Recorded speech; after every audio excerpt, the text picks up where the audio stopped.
Welcome to another raw version of Comical Recovery with your host, with the most trauma, comedian Jessica Byrne. Today's topic, stinkin' thinking. Yes, I found a pamphlet called Overcoming Stinking Thinking. And it doesn't matter where it's from. What matters is the message inside. So, we are going to read a couple of things from this pamphlet. I'm deciding which one to pick, if you couldn't tell.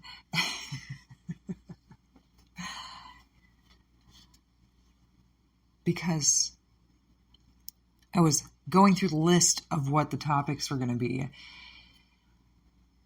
And I needed a little detachment from the last couple of topics because they've hit so deeply close to home. So this one's about our attitudes.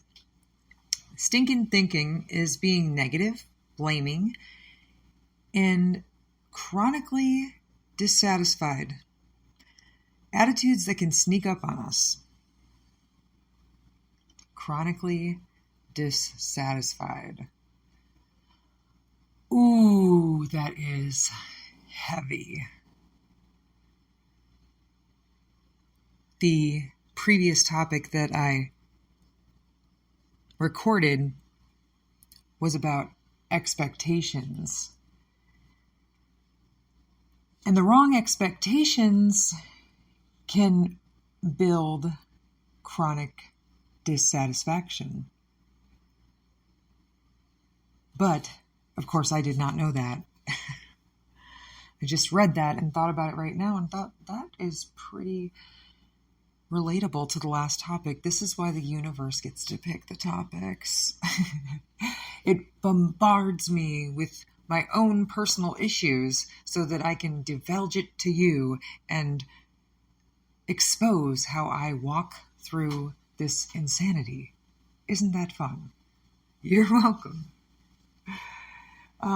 It's uncomfortable, so, worth it, I suppose. Our attitudes are powerful. They either take us down the road to a healthy and happy life or a long path to unhappiness. I'm going to replace the word in this pamphlet and just use general terms so that it's more relatable, okay? You can fill in the blanks where you need to and take it as it resonates. Lip service is on the list of stinking thinking. Lip service is telling people what they want to hear. It's different from lying. We know when we're being untruthful and hope we don't get caught. Lip service shows wishful thinking. Sometimes we're totally sincere, but then we don't follow through. We're all talk, no action. I hate that term, and I'll tell you why. Because when someone tells you who they are, you should believe them. So when they use sarcastic tones in terms such as this, we're all talk, no action. It is wise to keep your eyes open and watch feet. I speak in riddles today. Oh, lip service. Yes, I know I've been there, making lists that I want to improve and never getting to them. That is my lofty exercise expectations. That was dramatized so that you would go and click on that episode if it's around, hanging out, chilling by the sidelines, waiting for you to click on it. You know you want to.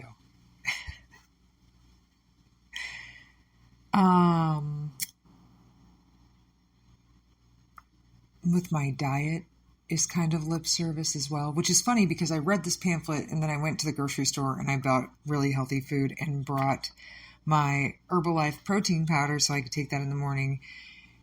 Clearly, the fact that I did an inventory and saw, and have been putting that on my prayer list actually, to alleviate my lip service and listen to advice from trusted people and know that the people I get a hold of is filtered through my spiritual strainer. Anyways, grandiosity is the other or another form of stinking thinking. Overinflated sense of self, embarrassingly unrealistic sense of importance, talents, and abilities. And I thought there was one more happy little definition to that. It's a paradox, but people with a bad attitude, I don't want to use the same words, okay? People with a negative view of themselves can be grandiose while feeling inferior. That's a weird one to contemplate. We flip-flop between false pride and overinflated ego of grandiosity. Well, you know, the interesting thing about ego, let's take a look at that word for this evening, because I did mention this in a different cast. Ego. Oh, I was looking for this handy dandy baby notebook because I wrote it in the back. Ego becomes defensive when significance is affected, competency, and likability. And as soon as I learned this, I immediately started to recognize for the last 2 days since the class when one of these feels attacked. Sometimes it's before or during the incident, sometimes it's after. Either way, those things you might want to keep to yourself depending on the character that you're hanging out with. I got a lot of callbacks to references in other podcasts, so if you want to keep up, you might have to try and follow along with my madness. So, ego can be affected by significance, competence, likability. So let's get into some details since we haven't done that today. My ego recently got hurt the other day when my competence felt untrusted or belittled, maybe, I'm not sure. Probably a few different things. And I'm not sure if that was the intention, but it's the effect that it had. It was my response. And I recognized that. So I named it and claimed it.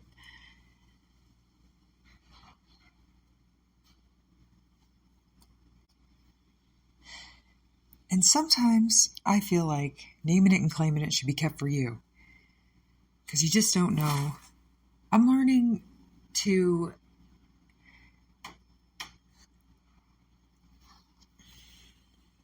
gauge what circle people are in and what information to give said circle. You don't tell everybody everything. This is a new concept for me. I don't know it.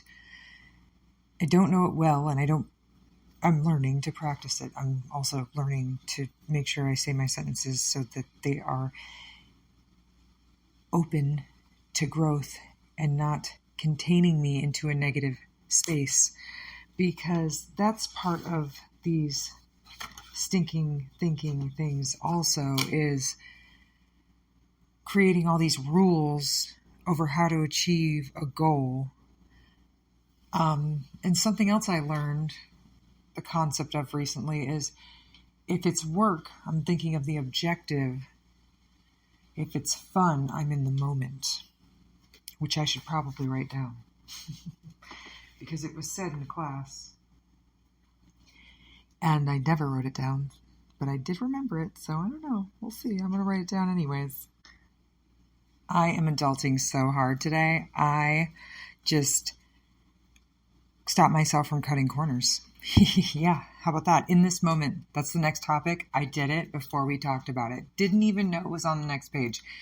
Consciously. Subconsciously, I probably did because I literally just read this, but we already talked about that. Cutting corners is a form of cheating. It usually starts small, but it rapidly develops into a full-blown fill in the blank. Outburst. Let's use that word. That word works. Cutting corners is stealthy. So I do that by rationalizing and justifying certain behavior or actions.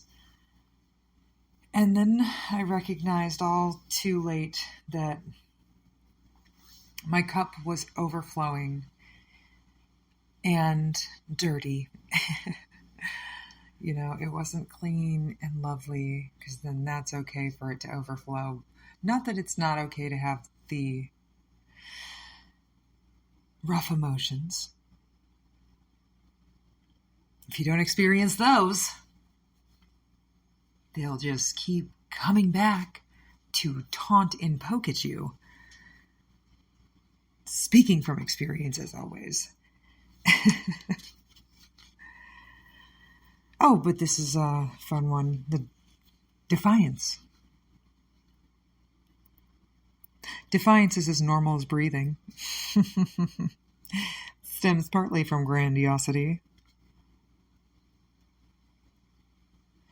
We may appear pleasant and agreeable on the outside, but inside we're plotting and scheming to get our own way and do exactly as we please. That's fun, isn't it?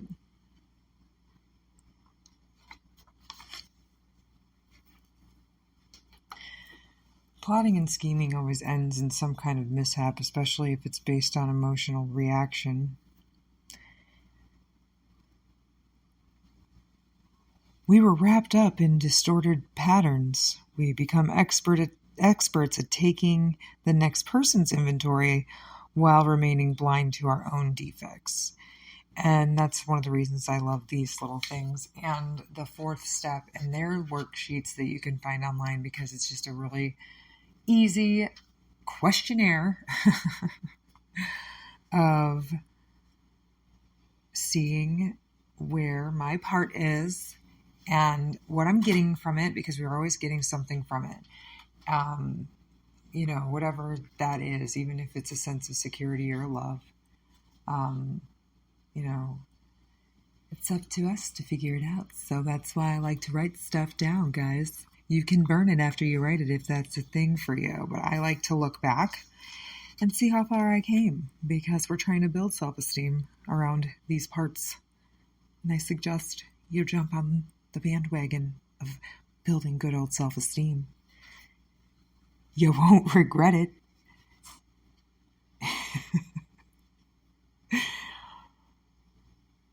We confront our stinking thinking. We can confront our stinking thinking.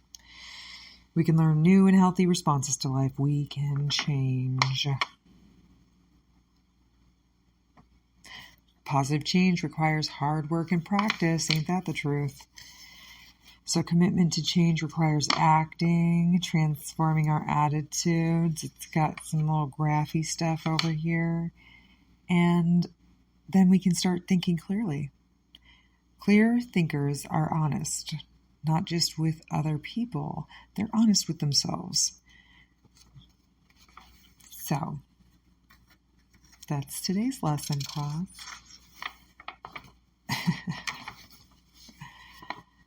Self-awareness is meaningless unless we take action to improve our weaknesses and bolster our strengths.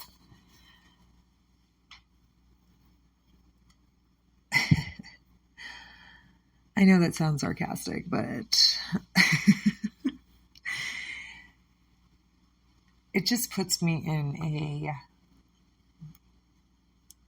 bratty cheerleader, I don't want to do that kind of mood. So then my voice sounds like that. And just another fun personality that I deal with on a regular basis, but try to quiet as much as possible because I'm not sure she's helpful in the first place.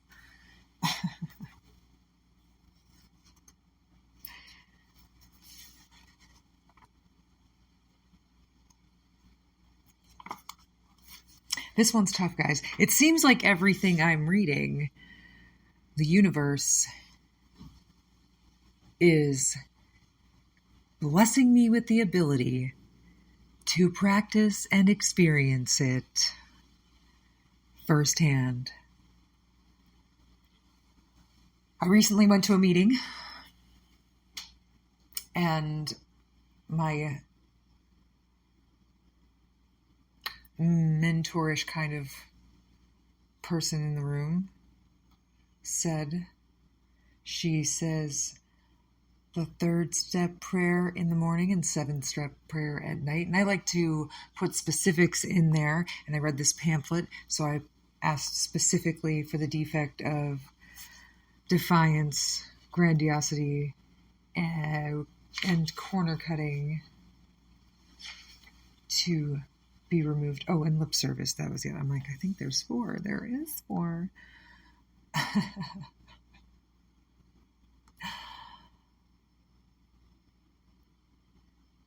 Yes. So I specifically asked for all of those to skedaddle, if you will. And I will keep you updated. But I will tell you this, they are sprouting up like a frickin' weed in a garden to show me how they show up to the party, okay? Which is with challenging situations and opportunities. This lady said character opportunities is now reframed thinking about the character defects. And so, as it may seem to me, I get to work on these character opportunities.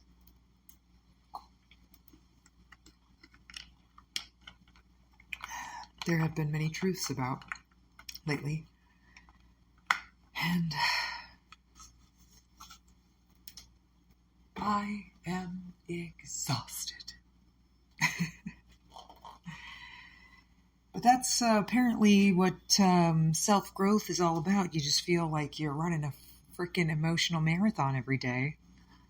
Literally have a migraine headache and nausea with it because of all of the intense shadow work, essentially, that is happening by looking at all of this stuff.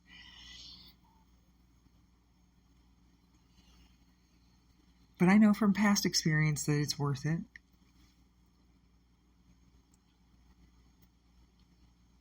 I become a better person. I grow and change. I gain more faults to fix. And gain more faith is the truth.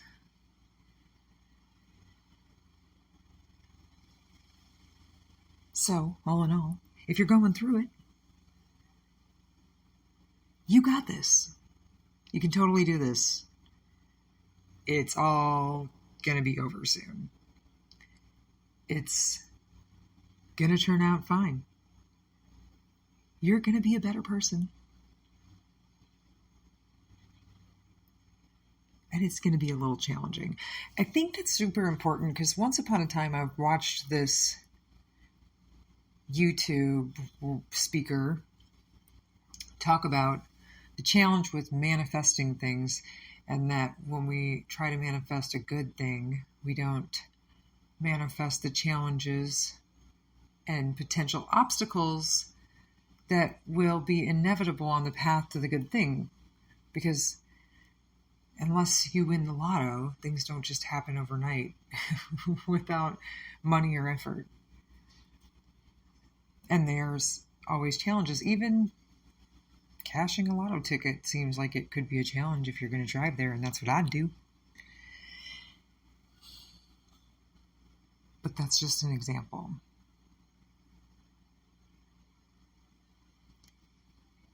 So,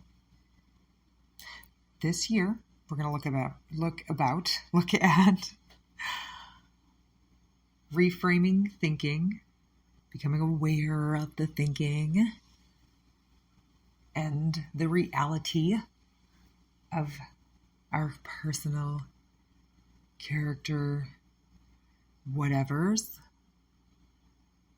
habits, what have you, that are not this season of an outfit to present to the world when they meet you. That's what we're going to do. Okay?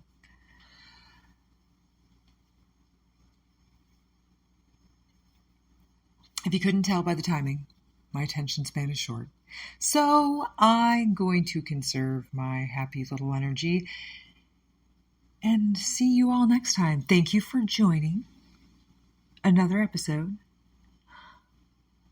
of Comical Recovery with your host, comedian Jessica Byrne. Remember, laughter is medicine, so if I sound sarcastic, be funny is my mantra. No, I have no idea.